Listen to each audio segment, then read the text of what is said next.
Yo, this is your boy Guy Miguel, and this is Common Conversations. This is a podcast where we talk about everything under the sun, from business, politics, marriage, life, and the pursuit of whatever.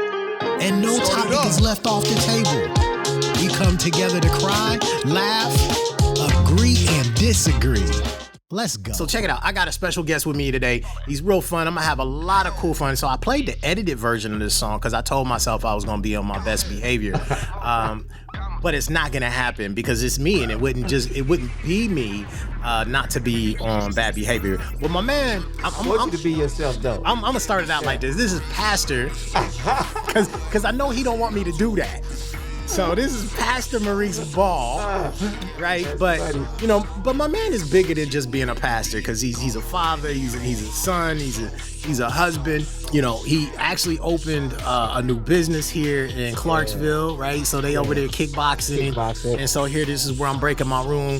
They over there kickboxing and teaching people how to kick ass, right? Yeah, that's what we do. Okay, there it is. See, you notice he ain't gonna say that. I'm gonna try to get him slipped. If y'all was watching or y'all was listening to the show last week when I had Scott on here, you know, my goal was to kind of pick on Scott and to get him to rock with me too. But Scott's, you know, he's got a good boomerang. Yeah. he was throwing them and tossing them back. You gotta be quick. You gotta be quick on the draw. True story. Yeah. So, you know, I'm gonna start it off, and then you know what? I'm gonna do this. I got a series of questions for you, but I gotta start the show off like this. So, Common Conversations, for those of y'all tuning in, this is a show about the things that we discuss on a daily basis. Everything that happens in my household, your household, you know, what we doing, how you do it. You know, so if you're out there, you know, protesting in the streets, then this is, you know, protesting might be your common conversation. Right. You know, if you got a family member in a hospital, you know, that might be your common conversation. You know, if you got people in your office and they over there knocking down books and misplacing wires, and you want to have a conversation with them about that, that might be, you know, your common thread. So this is the show where we get down with the get down. No topic, like literally no topic is off the table. Right. And so if we want to talk about sex, drugs, mathematics, and economics, you know, they can be all blended. It all can work together. And this man said he was going to come play with me today. Oh, for sure. I ain't scared. So we opening the door for all pastors for the rest of the year, right? Because we get ready to walk into a holiday, and I know holiday is important for a lot of religions. Birth of Jesus and a bunch of other stuff. That's important. Okay. Birth of Jesus is important. The birth of Jesus. Okay, right. And a bunch of people about to have some babies because they've been in COVID lockup. For sure. All right. Actually, November, December, I'm pretty sure it's going to be a ton of new babies. Right. So there's a bunch of round bellies about to release. Yeah, for sure. All right, there it is. Yeah. So I'm not going to be on my best behavior. So if y'all want to go ahead, and I'm just going to share this. Y'all go ahead and hit that ticker. Go ahead and throw us some money in the cussing jar. I mean, the jar's not on the table, but you're more than welcome to patronize. Yo, this is water, because, you know, it is water. Jesus gave him the power to turn it into wine. Didn't give me the power. You know, good water. It's the water boy, the high quality H2O. The high quality H2O. So I told y'all I'm about to wild out today. We're gonna have a little fun. I am glad you came and sat with me, my man. Man, I'm glad you offered. I mean, well, we just kind of had a conversation. We had a conversation, and you could be honest. You could be like, yo, when I get on the show. Yeah. For the most part, I was like, yo, I see you and I'm on there, but I ain't never get no invite. Right. You know so you got so he still didn't get an invite. That's right. He was like, I'm coming. And I said, okay. And I'm gonna be honest, right? It's been a hell of a week. And my wife was like, are you doing the show today? When I went home, I was like, nah, I think I'm gonna take a break. And then I looked down at my phone and I was like, yo, who's MB? And then he texted me and was like, yo, what's going on for the night? And I was like, duh. Yeah, no, we got to do the show. See, I ain't even got my full name in this phone. You know what I mean? So I'm just initials in there. That's on my calendar. That's important. You on my calendar. Oh, okay. So I mean, not everybody gets on the calendar. Like literally, people be like, I got an appointment with you, Miguel, and I'd be like, it ain't on my calendar. They should feel bad. No, I'm just playing. Not real. Don't take that. Sometimes I'm just forgetful. You're about to get me in trouble, cousin. So I was, you know, again, I got a series of questions for you, but welcome to Common Conversations. If you're watching out there, we're on Facebook, we're on YouTube. I think I'm even streaming on my personal YouTube channel, which is really cool. So I probably should really behave there, because the whole world doesn't know I'm affluent at cussing. So that is my first language, and then English is my second. Okay. But if you ask my daughter, since she back in the day, she asked me to look up the actually origin words of all the cuss words. English is still my first language because most of them come out of the UK. Yeah. You using them compound cuss words? Are they compound? Man. Oh. Okay. Oh. I can get lethal. Oh. Lethal. Yeah. But I'm not allowed to be lethal in here. I got some respect. It got at least be PG-13, right? Rated R. We're gonna be PG-13 today. New PG-13. New PG. Okay, we're gonna be new PG-13, maybe rated R. So we got Leo Braddix. What's going on? Cheers. All the wife is on there. Yo, my man. And then baby said, man, y'all can't count. Yeah, you're right. You know I can't count, except for when you tell me yes or no. I do count all her yeses and her nos. Those go in the bank. But all right, so I was so you was out here, you be out here protesting, right? We got a lot of civil unrest. And I was thinking about something the other day as I was driving. And then I was listening to Apple Music about half hour or so ago. I don't even remember the show, so I ain't about to bring it up. But I was thinking about, in the midst of all the national conversations about the protests that have occurred, Minneapolis, Atlanta, Ohio, of course, Kentucky, because we're still at it, and I consider us still Kentucky, even though we're in southern Indiana. I was thinking about the fact that Indiana had 3 deaths by police officers, actually technically 4. Okay. So Malcolm Milky Williams was killed I believe in March, by a state cop, right? I think it was late March or beginning of April. Late March into okay. Yeah. And then there were 3 murders. One where a cop ran over a black pregnant woman, if I remember correctly, in Indianapolis between the Breonna Taylor and the George Floyd protests. And I was wondering why they didn't make national news. Like, what is it about Indiana that this thing has not spiraled? I mean, we even had a lynching, an almost lynching. Excuse me. Right. We had an almost lynching in Bloomington, of the guy who is head of the human relations. What are your thoughts there? I'm just curious. I think with some of them it was just timing because we've been on 100% lockdown. And especially with the Malcolm Williams thing, and we're actually helping his mom trying to get justice on that. That happened, and everybody was on lockdown. And I think the Breonna Taylor thing kind of overshadows all these other cases because of the proximity. I didn't hear anything about the pregnant woman in Indianapolis, and I don't know why I didn't hear anything about that. I just think that the national spotlight, I think the timing, it's never a good time for any of us to die for any reason. True story. It's never a good time. But I think that the timing of these situations are being overshadowed by the timing and the visibility of other situations that are getting more attention. You had the Breonna Taylor thing, you had the Jacob Blake thing. I mean, of course, you had the George Floyd thing. So those are, and even with Jacob Blake, if you look at him, if that would have happened probably a month prior, it probably would have went right under the radar. So in all this all this travesty, right? We've got trauma being handed to us, deaths being handed to us by our own, for sure. In a sense of the police department. Is it so? I'm curious more so specifically about Indiana. Is it minimized here? Like, what is it that, like, we don't see a whole lot of protesting here. Now, we did something in here in New Albany. Right. We had that one, and we did a few things. There was a few small marches. In Jeff. You put on a couple in Jeff. Yeah, and then there was a couple in Indianapolis, but it didn't take fire. Like, the scream for justice didn't take fire like it did in some of the other cities and states. Right. Is Indiana that different? I think so. Yeah? Yeah, but I don't know I can't put my finger on it. I can't say what.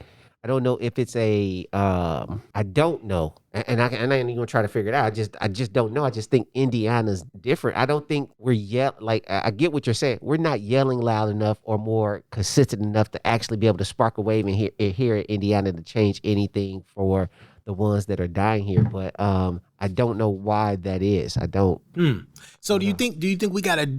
So, and my man Leo put up there, he said, there's been last month, there's been 2 Indianapolis Police Department shootings, even currently. So let me ask you, do we have because where are you originally from? Indianapolis. East side. So you from Indy, east side of Indy. Yeah. This is going to be fun, y'all.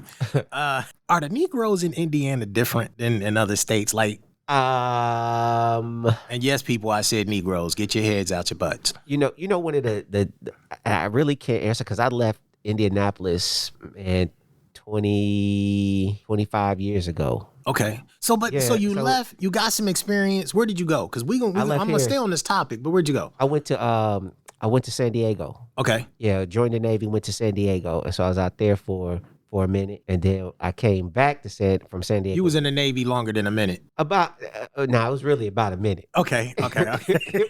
60 seconds. He was like, I don't want this. I'm out. It was like a year and a half. Okay. So my dad was murdered, so they let me out on a hardship. Got you. Sorry to hear that. So I came back to the crib, and I was only here for a few more months before I went to North Carolina.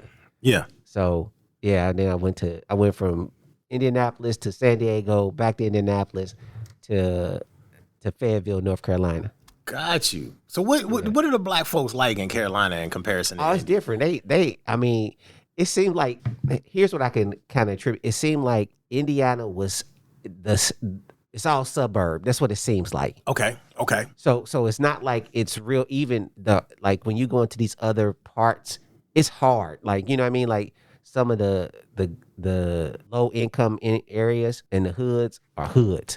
And I grew up in the hood. I grew up on 38th Street. Anybody know 38th Street, Moselle Sanders, the Meadows?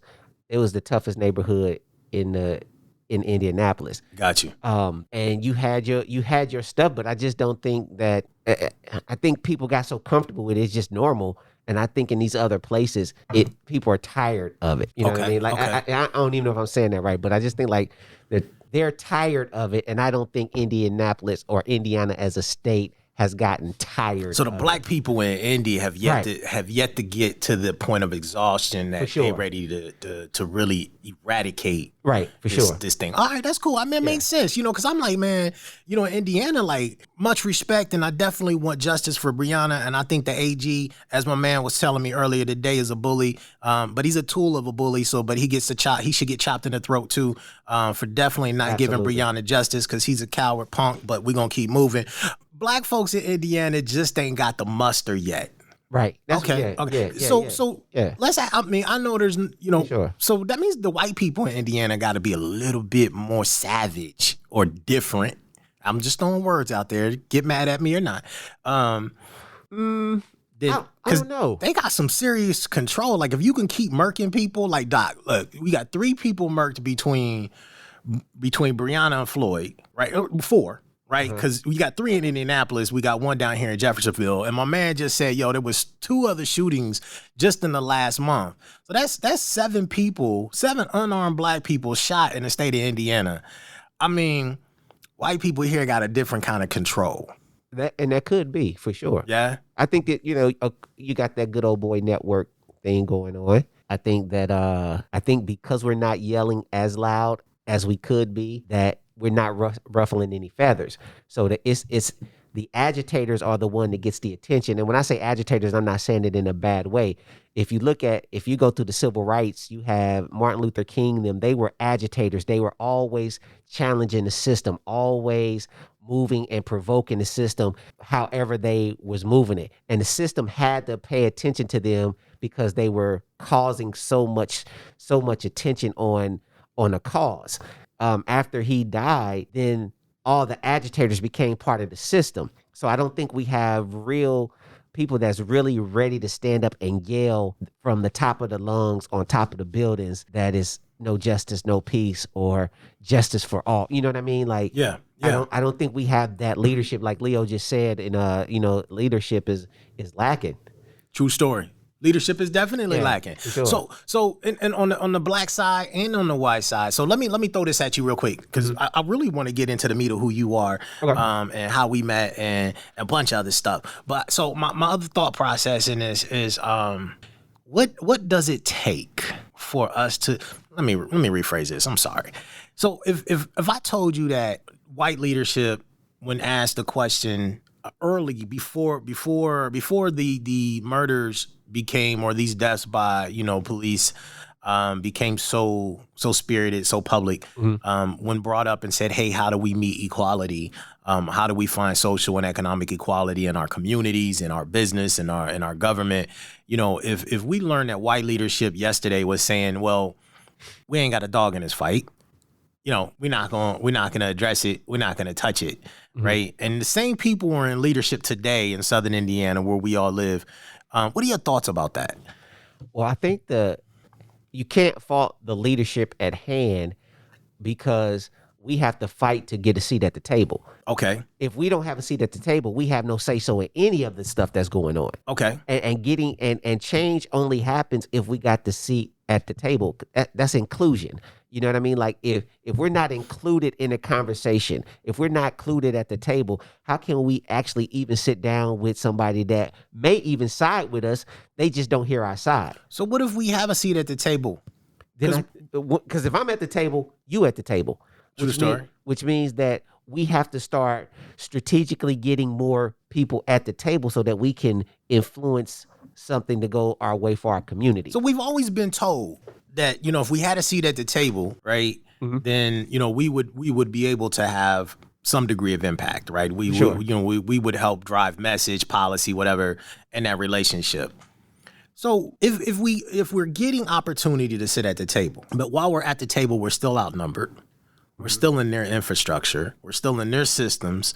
And although we're at the table, we're calling it inclusion. We're still really just blanketing and dipping our toe in the word diversity, not inclusion. Right. Yet we still don't have the power, or we don't even get truly an opportunity to voice. Or let's just say we get people like Kentucky's AG at the table, and he's clearly the right hand of the master. You know, how do we address that? It's getting the right people at the table. Okay, getting the right people. Is there any point I can say to get you to say we should blow up the table? You know what? I think we can. You know what? I can agree with you. Because the table is, if there's no action to it, it's just us sitting at a table. Okay. So if we can apply action, or if we can just start to really show the injustices and the inequalities that stretch across our community. And sometimes we just have to take things into our own hands in our own communities. Got you. You know, like COVID did a lot for a lot of minorities. A lot of people sprang up with witty, creative ideas. A lot of people, the community started growing closer. People started shopping and keeping the money within the community. That's where it starts. We spend 9 cents on every dollar in somebody else's community. That's billions of dollars that leave our community all the time. If we take that money and start recycling it back into our communities, and we start buying up the land where you see this gentrification happening, and they allow the property value to go down, we not in the game. Got you. So okay, we not in the game. We can't take advantage of the building that's sitting here on the corner that's about to be demolished, and it had a for sale sign in it for 10 years. We not in the game because our money ain't right. All right. So how do we do that? Let's move on from, you know, getting a seat at the table, you know, bickering with white people, asking them for a slice of the pie that we baked.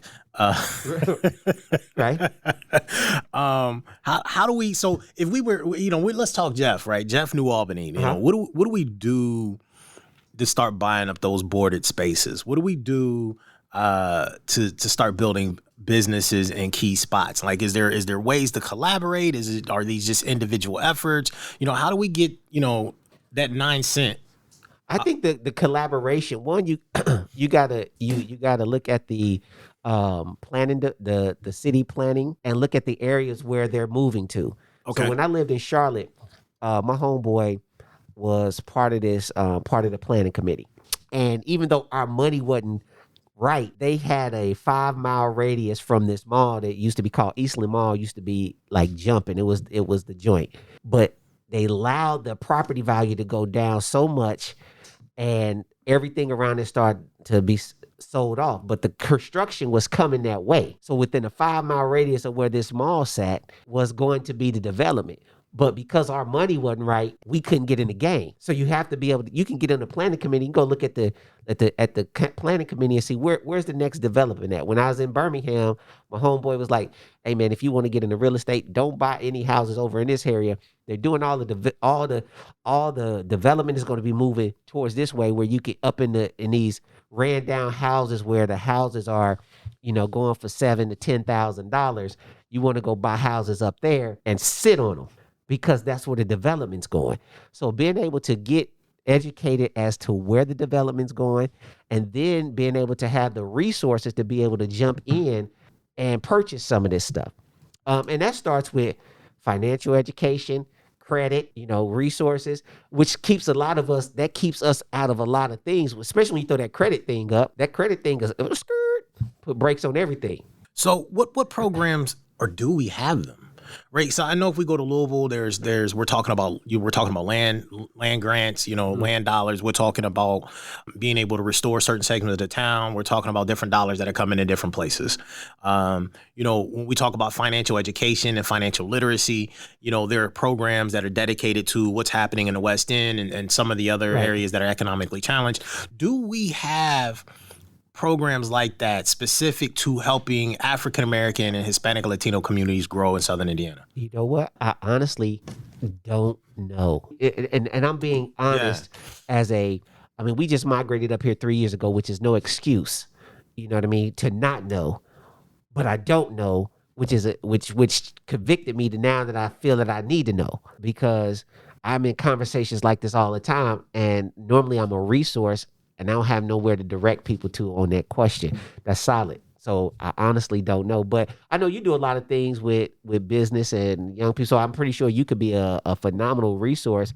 And even with this show and start, just kind of spotlighting, hey, this week we're going to look at, if you want to do this, X, Y, and Z, go to this website and boom, boom, boom. Because I really don't know, but I think that that could be something that we could actually become a resource for. All right, so the topic of this show is now called Build Your Own Table.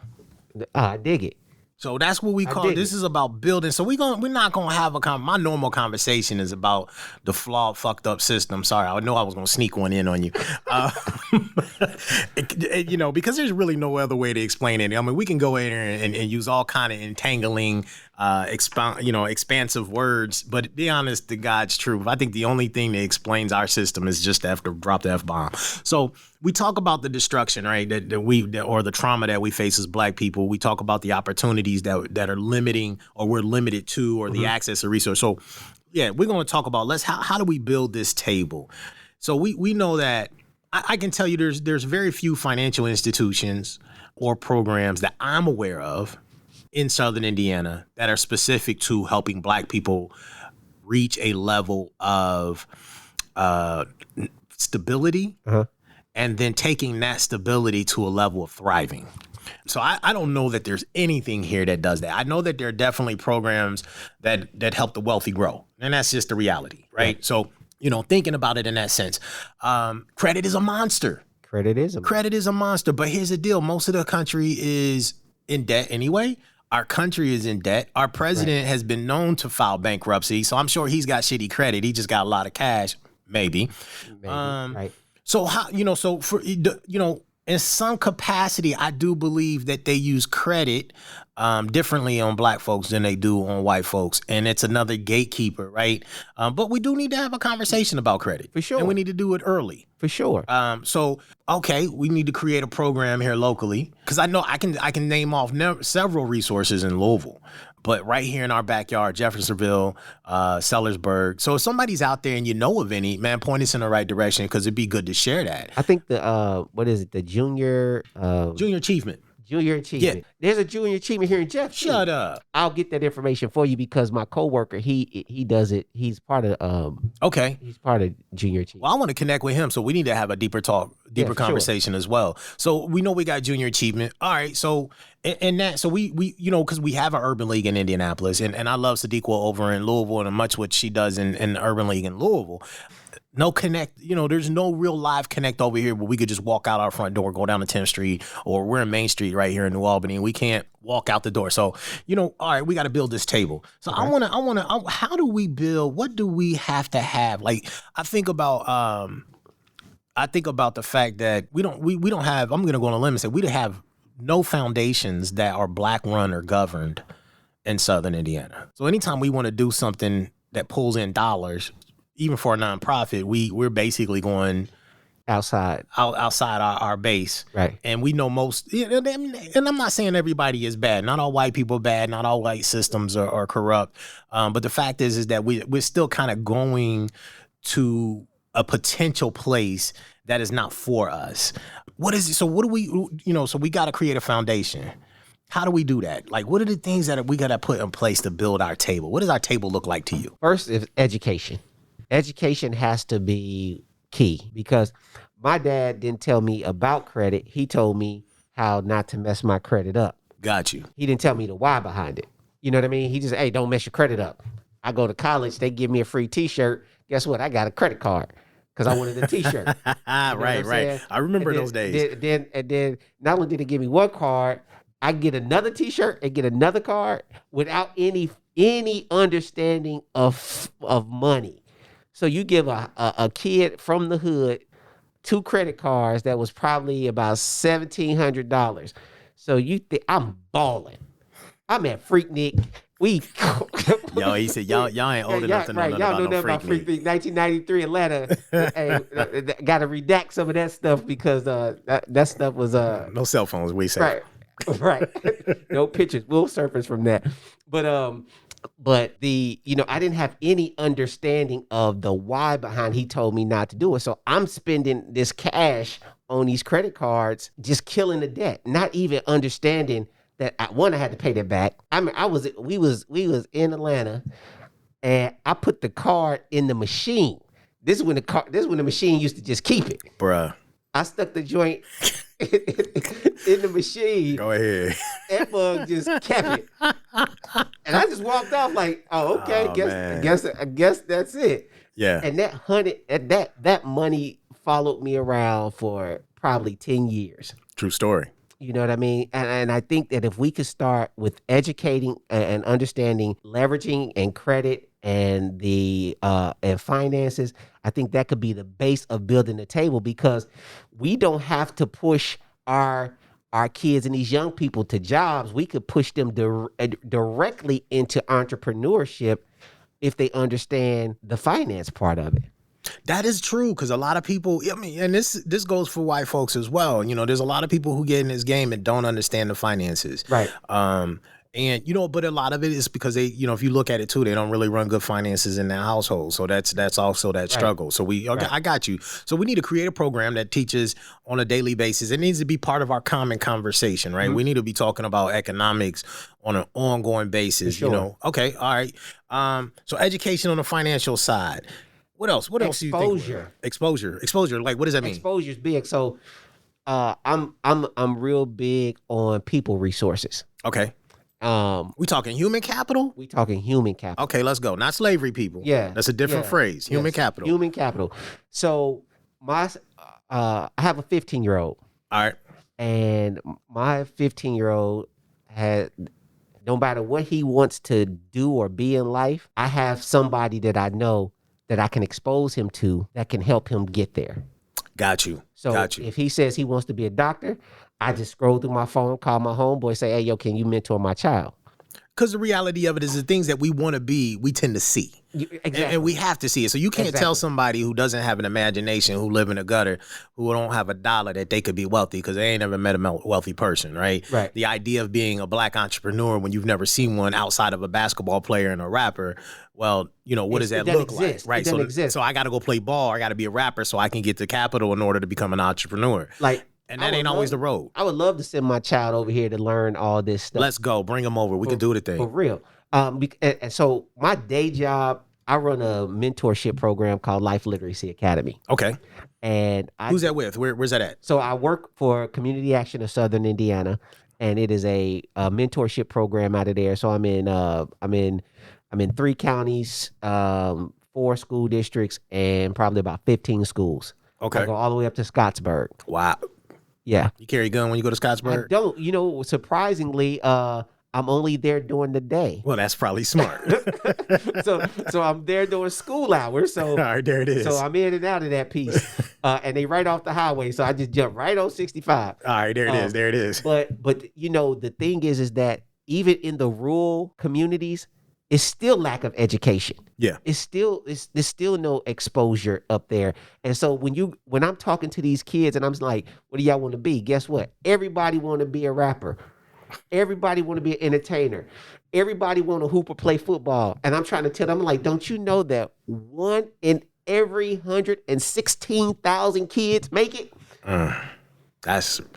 We need a bigger league. You got, I mean, you know what I'm saying? Like, you gotta be cream of the crop. You got to be elite. But because they don't see, they're not exposed to anything. They're not exposed to Black business owners like yourself. They're not exposed to doctors and lawyers and high management people that are working. They don't get the chance to see it. So their base is rapping, entertaining, and sports. Okay.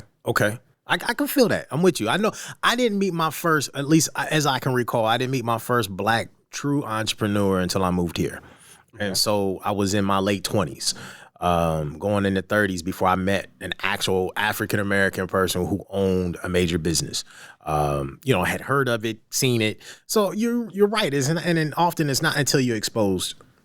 Right. And so I look at my grandfather who's was in Cincinnati. He owned one of the top construction companies in the area. But because he wasn't educated, he didn't teach us. He didn't pass it on. You know, all he passed on was work. He didn't pass on the business side of it. So guess what? Today, none of the grandkids are functioning in that business. Did he? So I want to jump on there. You said because he wasn't educated, right?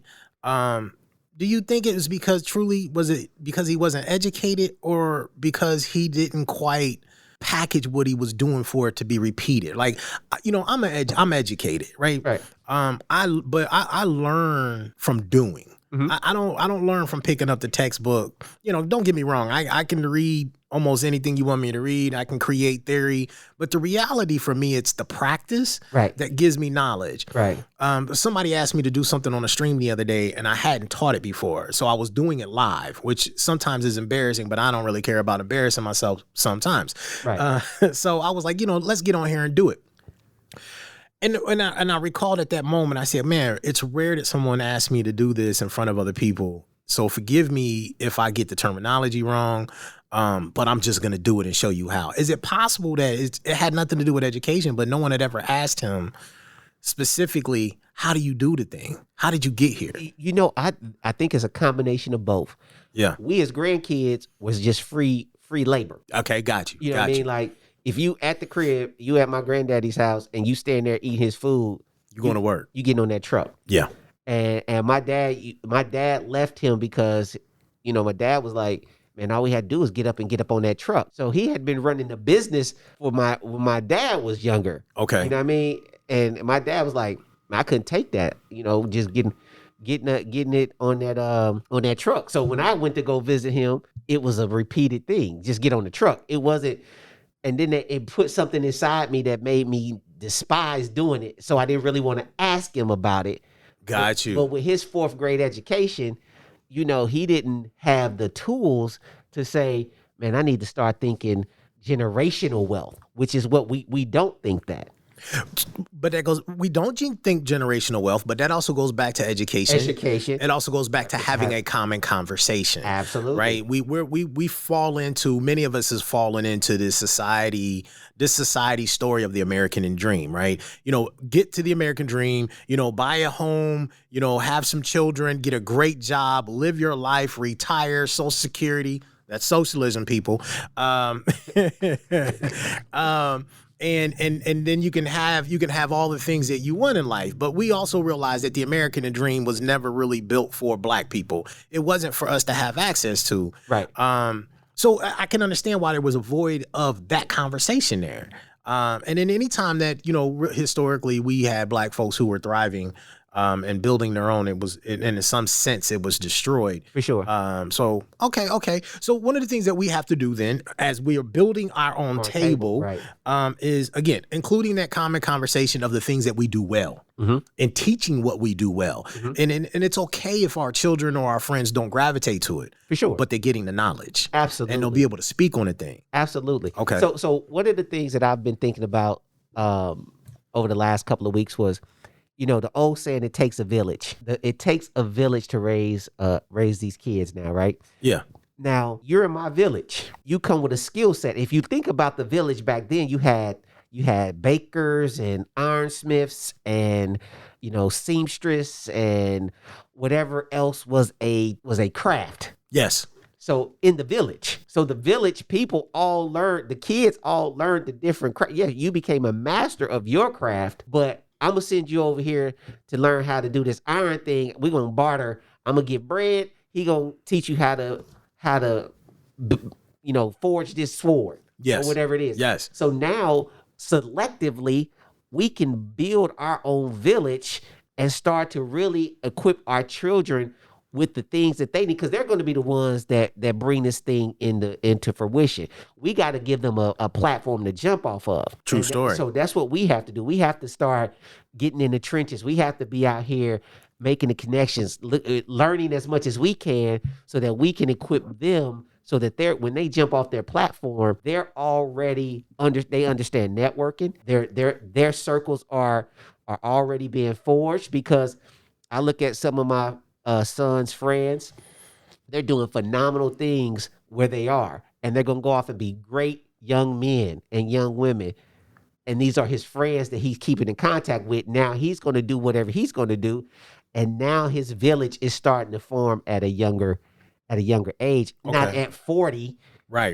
You know what I mean? I'm 47. So you old, man. I am. I'm just playing with you. I just turned 45. I ain't far behind you. Let's go. It's that new 45. Yeah, there it is. The 40's the new 30. You know what I'm saying? Hey, you play with me. 40 the new 18. I'm always young. Let's go. Peter Pan in this bitch. I can't go back to 18. Bruh, I was doing amazing things at 18. I mean, 19, 20, 21. If I can get what I was getting at 18 now, I'd be on a different level. But what level would you be on? I mean, I don't even know.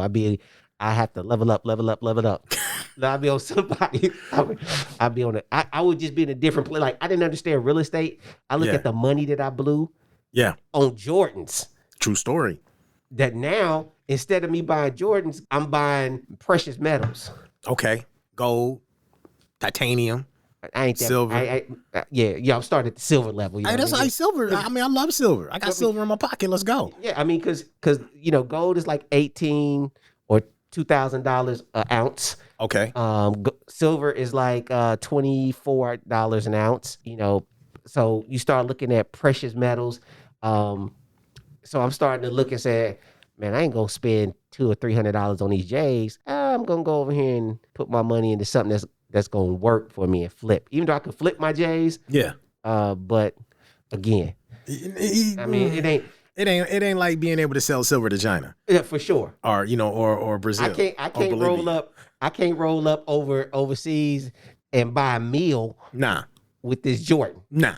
But if I got the pocket full of silver, we can do the damn thing. Yeah, I can.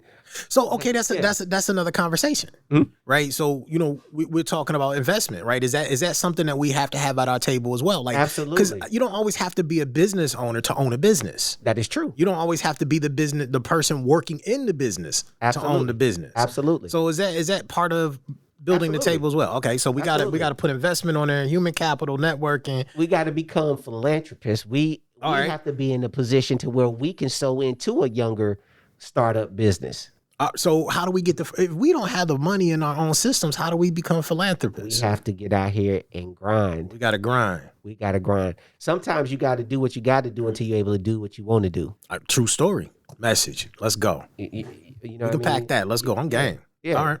So, I might have to work a little bit harder to give my son the opportunity, but my dad had to work a little bit harder to give me an opportunity. I mean, opportunities aren't easy. Let's put that out there, because I think a lot of people will be like, man, if I had the opportunity, I'd do the damn thing. And the reality of it is opportunity is presented to you on a daily basis. Right. Now, the question is, are you willing to work hard enough, right, and plant the right seeds? And I hate this word, but be patient enough, because patience is time is relative, but be patient enough to watch those seeds harvest. You have to be. You know it's what I mean? the game. So, you know what I mean? Right. So a lot of people say, instead of buying J's, you buy shares of Nike. Absolutely. My homeboy back in the day, he used to work for me, and he's a sneakerhead, and I love him. And I used to say, I used to count his. I know what I paid him, so I knew how much money he was making, and I knew how much the shoes cost on his feet. And I was like, yo, bruh, like every time you go buy a new pair of shoes, you should be buying a share of stock. That instead of buying 3 pair of shoes this week, buy one and a share. Buy one and a share. I said, because at some point in time, these shoe companies, you're going to be paying yourself. Right. You're going to own. So everybody who goes out here that's a sneakerhead dropping money, you're going to be making dough while you sleep. And I wish he would have done it. I don't think he did. He may have. I haven't talked to him in some years. But yeah, you got to buy shares in the things that you use on a daily basis. But if you don't know, you know what I mean? Like, if I don't know the starting point, it sounds good, but where do I go to buy it? Can I roll up in Kroger? You know what I mean? Where do I buy stock? Okay, there we go. Where's the starting line? All right. If I don't know the starting line, then you telling me a good idea. Yeah. It sounds great. I love it. Okay. But where do I start? So we got to find our starting points. We got to find our starting points. So as this conversation has started, the question was, where do we do this in Southern Indiana? Because we know a lot of metropolitan cities have opportunities. Mm-hmm. They got access. We're right here. I think we're just short of 100,000 people resident, in population if you add the 2 counties, right, give or take. Maybe a little more than that, because I think Jeff has about 50 or 60,000 people, give or take, whatever. So the point is like, for Black folks, we need to build our own. We need to come together and instead of asking for a slice of the pie that we baked, right, and sitting at the table where we're silent, right. Or, we're not silent, but we're being silent or silenced. We're saying, hey, let's build our own table. So we have to. We said networking, human capital, investments, talk about entrepreneurship, trades, and Tia said something unique on the tag up there too, where she talked about, let's talk about stronger value on skilled trades, labor, and build. Because the reality of it is that you don't have to be a pipe builder, you don't have to be a welder, you don't have to be a plumber to learn a trade, because there are all different types of trades and skills. Fashion designers have a trade and skill. They're called seamsters, right? People who do AV, sound and audio, not going anywhere. That's a trade and a skill. And actually this is engineering. Mm-hmm. If we really want to talk about it, right? And so you got a lot of folks who are out here having the capabilities of an engineer on multiple levels without ever going and getting a formal education, because they can sit in a room with a group of people and learn. Absolutely. So we've got to build that as well, right? So the white folks in our community are doing that. We got a Maker 13, hats off, because their companies have been really successful. They've been able to throw those dollars in there. Mm-hmm. But you're saying on the philanthropy side, we got to do the same thing. We got to here. So I'm gonna ask you to throw some people under the. We ain't gonna throw no people under the bus. Yeah, we are. We're gonna throw some people on the bus. Okay, here it is. So, who in our community? We'll talk agency, not person. Who in our agency could we go to between here in Indianapolis and solicit dollars so that we can start building our own table? Horseshoe Casino. Horseshoe grant. They have a grant. Samtech. All right, Samtech. Samtech is a phenomenal company. The people that we probably need to get to are probably not in Southern Indiana. You know what I mean? If we all tap into our resources, we could probably tap into some professional athletes that might drop a few, some dollars. If you look at the things that Tyler Perry's doing, and he funds a ton of stuff, being able to just kind of look at our networks and tap into them and not be scared to ask for this startup capital, especially if we're talking about empowering you. That's why my program is so successful, is because it's youth based. And the core of it started off only as minority youth. So we were touching all the minority youth in Southern Indiana. Got you. And so, but then now they they kind of redefine what minority is. Now it's no longer just a ethnic group. It's social economics and other things that are accompanied in that. But the base of it is we get to reach these minority kids. So I'm gonna charge you because I like this conversation. We've been having it for a minute, and I will hold people hostage as long as folks want to hang out and watch. Y'all can watch, and if you want to listen to it on the podcast, I'm gonna cut this up, chop it up, and throw it on the podcast later. So how do we? So we're saying we're two educated men, right? We own a business here locally in Southern Indiana, and I know quite a few other Black folks. We've actually seen some new Black businesses born, and you said that during COVID. Sure. And I think we need to tackle and see what we can do to uplift us and put us in a different space. So I want to charge it though, and put a challenge on the table to everybody who's listening, who has reach, for us to start creating equitable programs. I dig it. In Southern Indiana, for us, by us. And I'm not saying white folks can't come to the table. I'm not saying that they can't hold a chair. They can't sit at the table. All right? But what I am saying is that we clearly define this growth and what we want to see as our community as a for us, by us relationship. Can I charge you to do that? You can to start. I'm not saying you do it by yourself. With everything on my plate that I got going on, we could pull in some people to the table and see what we can do. Because it's bigger than me. And one of the things that hurt, and this is a generalization that I'm about to say. Say it, brother. This is our conversation. It's all about honest and authentic. Yeah, but one of the things that hurt us in our community, is we can't work with. We have a challenge. Mm-hmm.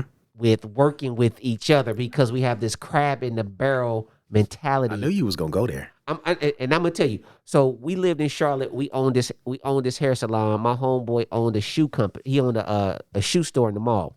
I went to him and I said, "Hey man, won't you just put consignment in our store? You can put all your advertisement, all your stuff in the store. The number to the store, everything to the store. We just want to be able to sell shoes in the store." And his response was, "And then y'all compete with me." Yes. It's your product with your advertisement, and all you're doing is giving us a percentage of whatever the shoe sells for. Right. And we're funneling everybody back to, see, we don't realize that there is enough pie for everybody. There is enough pie for everybody. Yes, that is true. The other piece is that there's an education. We talked about this earlier about business. So what he didn't understand is probably distribution and wholesale. Right. He doesn't have a place or a space in his mind yet, or even understanding of how we actually scale up. Right. We use these words and we hear them in society all day long. Oh, we got to scale up, or you need to scale up, or you need to build a business that's scalable. But no one really tells you what the hell that means. And on top of that, most of the time, I'm going to guess that a lot of people, when they hear the word, oh, I'm going to scale up, they're thinking in millions, right? Billions of dollars. And you don't necessarily always need that. Millions of dollars can be attained over time. Oh, sure. Right. So if your business is doing $250,000 a year, right, and you do that over 4 years, you're hitting your marker. You're going to hit $1 million, right? It's the same way if you make $70,000 to $100,000 a year in salary, at some point in time in your lifetime, you're going to hit $1 million. So if you can see it and understand money management, resource management, you can get there. So I'm gonna get you. So crabs in a barrel. Let's go there because everybody brings that up. Mm-hmm. We did the Black Men's Brunch 2 years ago. And that came up on the topic. So one of the more successful Black dudes that I know that live here, they manufacture barrels for the bourbon industry. And he talked about the fact that, crabs in a barrel. One thing that Black people can't do is they can't work together. We don't trust each other. We have all these different issues. And I laughed at the moment. And he said, what's funny? I said, the fact that you're sitting on my panel and you're saying crabs in a barrel. And he said, what's funny about that? I said, here goes 6 brothers working together right now who don't really know each other, who stepped out to do a thing, to educate. I said, that's not crabs in a barrel. I said, we're doing the very thing that we're doing the opposite of what we're saying actually exists. But that's an anomaly, though. No, it's not. I disagree. Really? I disagree. Okay. So let me change it this way, because if you have a different mindset, mm-hmm. and we know we have to teach, mm-hmm. so what if we hold on to this crabs in a barrel, or we hold on to this concept that we don't trust each other, then we automatically don't. But if I know people right? There's a trust factor. We have to learn how to trust each other, right?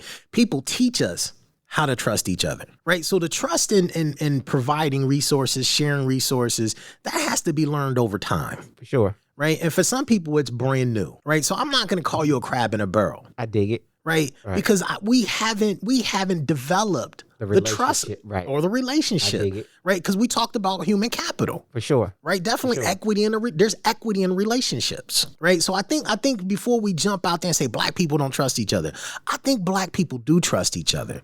I think the challenge is that black people trust each other for who we are and what we've seen. Right. But if you sit in a room full of entrepreneurs and business owners, for sure, right, they're working together. Absolutely. There ain't no crab in that barrel. Now, competition is good and competition is real, right? Competition can hurt, but competition can also drive you to a whole nother level of innovation, sure. Right? Because if we both make T-shirts, you do silk screen, I do vinyl. We competing, but it ain't apples to apple, two different products. Right. But if we come together and go after the same market, right, and go after a larger market or different market, because the people who like vinyl T-shirts might not like silk screen. Right. People who like silk screen T-shirts might not like vinyl. What if we put the vinyl on the silk screen? Gangster, we got a whole new shirt. For sure. Right? For sure. Who can target a whole new audience. Right. And that's just on a simple base. So I'm gonna challenge you. I dig it. I mean, it ain't even a challenge. All right. You made sense. And I'm like, you put us in a room of like-minded people, something could happen. Absolutely. Absolutely. We can make something happen. It's no different if you take 10 cats, throw a ball in there and walk away, they don't know each other. By the end of the day, they're gonna forge some relationships. Absolutely. They're gonna start conversing. They're gonna learn what they got in common. Yeah. And we're gonna build. And here's the thing: if we have educators in a room, and I'm not talking about your traditional educators, I'm talking about people who have knowledge and have wisdom and are willing to share it. For sure. We're gonna run into people who have never done a thing. Like one of my slogans is in order for you to do what you've never done, you have to do what you've never done. Mm-hmm. So one of the things that people always tell me, they be like, Miguel, be patient with me. I've never done this thing. And I sometimes I look at them, but like, I don't have to be patient with you. I gave you the information. Now you do something with it. I'm not going to wait for you to do something with it. Right now you got to go do. So I think in a sense, so I'm saying don't be patient with other people to do with the information that you gave them. That's their job to be patient and figure it out. But once you give them the knowledge and keep sharing, I think you have to keep the door open. Because sometimes we give people shit and they get frustrated. We get frustrated with them because they didn't do nothing with it. Right, for sure. Yeah. You know what I mean? Yeah. Yeah. But again, that's that crab in a barrel mentality, right? Where we're saying, oh, we can't trust it. Look what's happening. It's doing it again. Trust me, I've been there. And I say it, my wife will probably be like, boy, you say this shit all the time in the house. And I keep it in the house. I don't come outside and say it, right? Because I get angry too. But the thing is that I keep feeding. Because at some point in time, the belly get fat, the belly get full. And at some point in time, somebody's going to say, man, I got, after all this eating and I've been doing this thing, oh shit, I know what I'm doing. I'm gonna figure this out. Let me call this dude real quick. You know what I mean? Right. So yeah, man, we gotta put some pieces in place. We have to. We have to. Here's the other thing. So we need to create this collective. I keep drawing on the books. I got to make sure we stay on tabletop, because I normally don't stay on nobody's topic. But so we're gonna build this table. We have the right captains, right? And for those who are listening, captain can be male and or female. And if you transgender, you can come to my table too. But we gotta have the right people in place who say, hey, I really want to build a thing. Yeah. Okay. All right. So Leo's one of those people. So we just threw Leo under the bus. No, we just put Leo on the bus. Oh, I like that. Yeah, See, we changing. We ain't throwing him under the bus. Leo's on the bus. So the subtitle of this show is called "Change the Narrative." Okay. Look at you on the spot. So we building the table, and changing the narrative. I dig it. All right, done deal. So, all right, man. Well, this is what I do on Common Conversations. And you just finished listening to Common Conversations with that guy, Miguel H. Yo, I appreciate everybody who tuned in out there. If you watched us live on Facebook, YouTube, or wherever else we're streaming, thank you. Come on aboard. Be a part of the team and the gang. Do me a favor. Hit that like and subscribe button. Share it with your friends and family. And if you feel so willing, go ahead and hit that donate button. Yo, this is your boy, Miguel, and I will see you on the next podcast. Let's go.